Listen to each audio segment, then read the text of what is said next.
les artistes viennent de 4 pays différents. Ils viennent d'Afrique du Sud, de Côte d'Ivoire, de Tanzanie et d'Éthiopie. Alors il y a 24 artistes de cirque, il y a 14 musiciens et il y a 12 danseurs. Sur les 47, il y en a 3 qui étaient là il y a 2 ans, il y en a 44 qui ne sont jamais venus en France. C'est la première fois qu'ils viennent en France. Ils voyagent très peu. Moi, il y a un cahier des charges on doit faire un beau spectacle. On est tous dans le même train, on est tous dans le même wagon, on a tous envie de la même chose parce que s'ils sont là, c'est qu'ils sont passionnés aussi, parce que je parle avec eux avant de les engager. Donc c'est qu'on partage la même chose et qu'au niveau, je ne pense pas qu'ils se sentent exploités.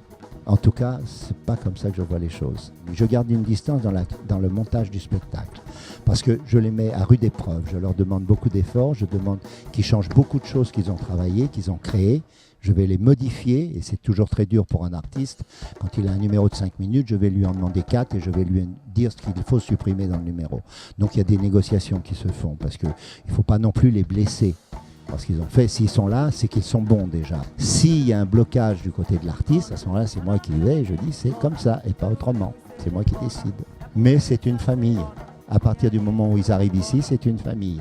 On est tous solidaires. D'abord, le cirque, c'est un métier de solidarité parce que souvent, on a besoin de son partenaire quand on fait un saut périlleux pour la réception, pour éviter de se blesser. Donc, c'est un métier de solidarité. Et ici, je veux que ce soit une famille. Nous sommes tous solidaires. Nous sommes tous de la même famille pendant plusieurs mois. Ils font une prière avant chaque représentation. Il y a des musulmans et des chrétiens, mais ils font la prière ensemble. Je trouve ça assez intéressant. Ils se serrent toute la main sur la piste, ils se mettent tous en rond, ils se tiennent la main et ils chantent et ils reculent jusqu'à se faire un énorme cercle sur toute la piste et ils partagent la même émotion, même s'ils ne croient pas en le même Dieu, ils partagent la même émotion à ce moment-là.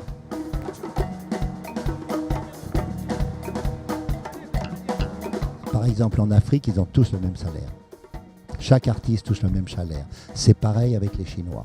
Quand je fais les plus beaux numéros du monde, où là je suis sur un marché mondial, c'est-à-dire que je peux moi avoir envie d'un numéro, mais en même temps Las Vegas peut le demander. Donc là, on négocie les prix. Si je le veux vraiment, ça me coûte très cher. Voilà. À partir du moment où ils signent un contrat avec moi, ils n'ont plus le droit de faire aucun spectacle en France ni aucune émission de télévision, jusqu'à 6 mois après la fin du contrat. Ils gagnent par jour ce qu'ils gagnent en 3 mois en Éthiopie. Voilà. Pour eux, ils repartent riches. Ils prennent 3 mois de vacances et ils s'achètent plein de choses parce qu'ils repartent avec des valises pleines. Hein. Ils achètent beaucoup de choses à Paris. Hein.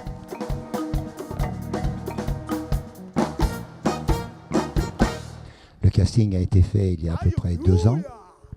Et depuis 2 ans, je réfléchis à la façon de pouvoir montrer les différentes facettes du cirque africain, mais au-delà aussi des frontières de l'Afrique. C'est-à-dire que j'ai aussi un numéro de claquette qui est plutôt afro-américain que africain. J'ai des correspondants dans chaque pays qui organisent mes voyages. Je leur donne les dates à peu près où je vais venir et ils m'organisent les castings dans différents endroits, dans les écoles. Alors en Afrique, il n'y a pas énormément d'écoles de cirque en Afrique. C'est émergent pour l'Afrique, le cirque. C'est aussi un ascenseur social, donc ça se développe. Parfois, je vois un numéro, même mon équipe me dit mais tu vas pas prendre ça. Si, je vais prendre ça parce que je sais que le gars a quelque chose ou la fille a quelque chose dans le ventre qu'il faut aller chercher. Il faut absolument qu'ils me séduisent, il faut absolument que je ressente quelque chose en les regardant. Si je ressens quelque chose en les regardant, j'ai envie de les montrer et de les faire découvrir.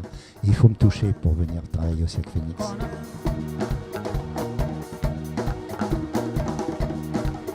Ma journée type, alors il y a aussi un bureau à Paris, donc le matin en principe je suis au bureau, les artistes font les échauffements, les entraînements et je viens à partir de 14h.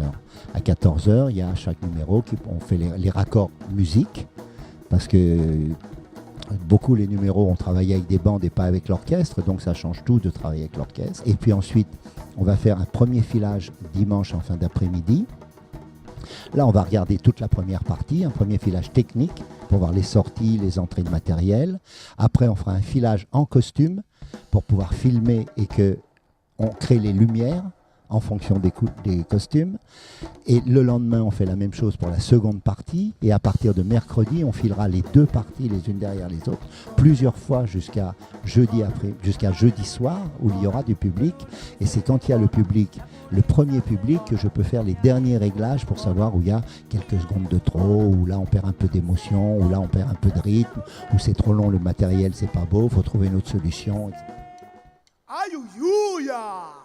Achukucha! Si, je vais au-delà parfois, je vais au-delà de l'Afrique et de la Chine. Mais c'est vrai qu'en Chine, il y a quand même 18 000 artistes. Donc c'est un vivier d'artistes incroyable. En Afrique, c'est émergent. Et il y a aussi une façon particulière de créer les numéros en Afrique, puisqu'il y a aussi leur culture, c'est ça qui est intéressant.